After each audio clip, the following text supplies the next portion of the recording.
Welcome to this seven-part, single season podcast on Soulcialism. It's really my way of trying to unpack a little bit more about what I mean by Soulcialism. I've been singing about it, talking about it. I have a whole album out called Soulcialism. I've been posting on TikTok and Instagram and Facebook about it, talking it up. I've been hosting social events that are sort of social protests. And I've been talking about the fact that I need to explain it a little bit more. So, this first episode, I'm going to do a brief overview of socialism, and then I'll talk about it as a worldview, because socialism is a worldview, it's a way of life, it operates in four spheres, and it's sort of got two main pillars of practice and application. So, let me just talk about each of those a little bit here. It's a worldview that sees everything as interconnected, and I'll unpack that further. It's a way of life that is based in the fact that we can experience interconnection with everything and ourselves. We can also express that in certain ways. It operates in four spheres of interconnectedness: interconnection with ourselves, interconnection with others, interconnection with nature or the cosmos, really, and interconnection with the divine. For me, that's a personal divine being. Others may see it in a different way. That's okay, but I'll be expressing and explaining a little bit more of that. And then it really has for me, two pillars of practice, so to speak, and that is that we can experience interconnection through imaginative empathy, and we can express it through compassionate action. So I'll unpack a lot of that, each of them, actually, those things that I've just said, a lot more in the future. But for now, I just want to talk about socialism as a worldview. A worldview, is literally the way we view the world. That's why we use that term. It's a way of seeing it, and if you start from a way of seeing things, that will shape what you see. And so for me, socialism is a way of seeing the world as interconnected. And if I see it as interconnected, that affects how I live, and it affects what I see. It, again, this worldview sees interconnection in four spheres. And I want to unpack those a little bit more in this episode too. Those four spheres, as I already mentioned, are interconnection with ourselves, with other people, with the world, the cosmos or nature, and with the divine or ultimate reality, however you see that. Again, for me, I see that as a personal and supra-personal, more than personal, divine nature and being. So, but first, what is interconnection? Let's just talk about that a little bit. So, quantum physics would answer that by saying that it's the entanglement of everything, particles and subatomic particles, etc.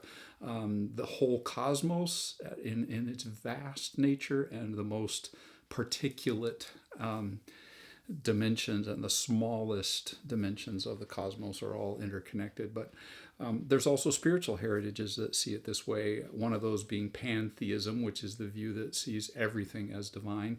But there's also a view called panentheism, which sees everything in the divine and the divine in everything, even though those two have their own innate essential natures.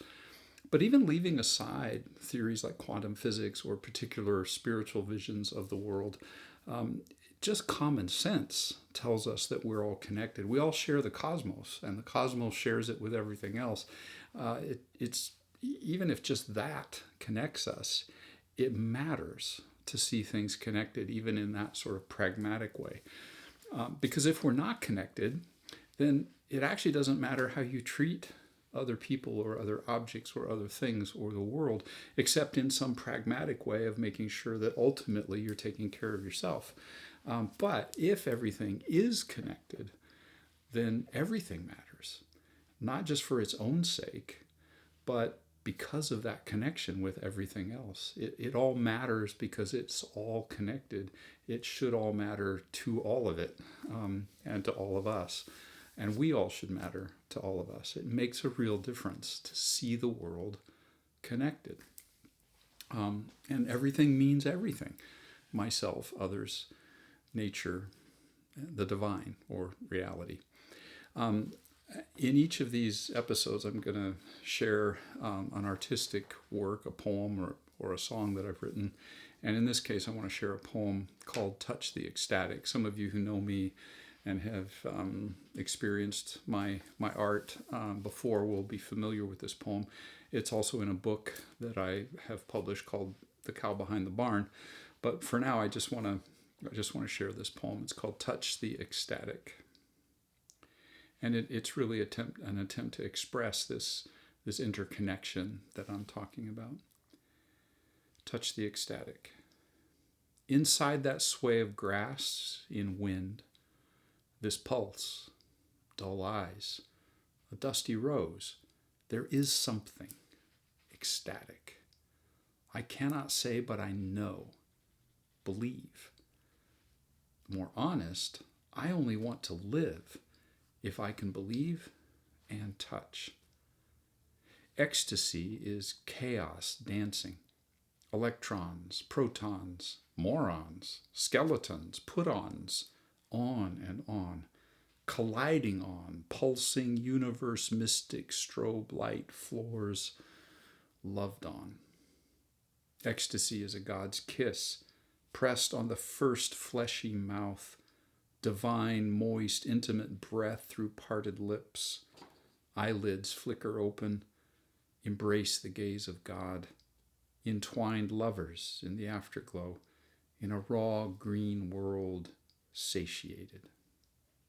Ecstasy is me, beside myself, seeing inside myself from outside myself, myself as myself, my own eyes, seeing me for the first time, tender. Ecstasy is joy unbridled, lustrous lust, throbbing unholy godliness, walking naked, carnal, warm in the glow of Eden, wiping juice from giddy lips with the back of a wanton hand, unashamed. Loved on, satiated, tender, unashamed, joy unbridled, beside myself, a God's kiss, chaos dancing, I touch, am touched, ecstatic. I also want to close or include in each episode sort of a practice that's just aimed at this experience of interconnection. I'm going to suggest practices that will help us experience it and practices that might help us engage in compassionate action as well. And just kind of, at least in this case, to spark maybe the beginnings of empathy. So I'm going to just suggest going to a mirror at some point and looking in that mirror, or perhaps a picture of yourself. I want us to look at ourselves. So it could be a picture of yourself, it could be a mirror. And simply looking at that picture or the mirror, saying to yourself, look yourself in the eye, and say, I am. And repeat that a number of times, letting the emphasis of it perhaps change each time and sink in a deeper or different way. And then, sometime if you're out people watching, look at a person. Don't be awkward or, creepy. Or maybe it's a picture of a person. And look at them intently and warmly. And you might say, I am, you are. But then turn that around while you're still looking at that other person. Imagine you're inside of them, looking out through their eyes and seeing yourself, and say those same words. I am, you are. Then I want you to imagine, this will take a little more imagination, and that's why I talk about imaginative empathy as one of the pillars of practice. Pick a tree or a bush, a plant, a blade of grass, a bug, an animal, a rock, perhaps. And again, same exercise. Looking at it, saying, I am, you are. Putting yourself, if you can, in the position of that other thing. Imagine a rock has eyes and can see you. And let it say to yourself, as if it's speaking to you, I am, you are. And then what about the divine? However you might think of this is one way to go about this. However you might imagine love with a capital L, whether that's a personal being or simply a state of emotion or existence, love itself. Imagine love with a capital L. Maybe you'll imagine it as a ball of light or a giant heart or fire. But imagine saying to capital L love, I am, you are. And then again, flipping that around, putting yourself, as it were, inside the soul of capital L love, looking back at yourself and saying, I am and you are. These are just some first steps towards experiencing maybe the beginnings of empathy in those four spheres: myself, others, nature, and the divine.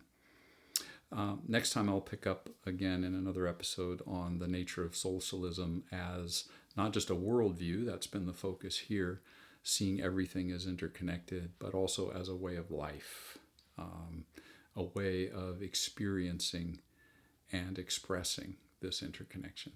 So look forward to seeing you next time.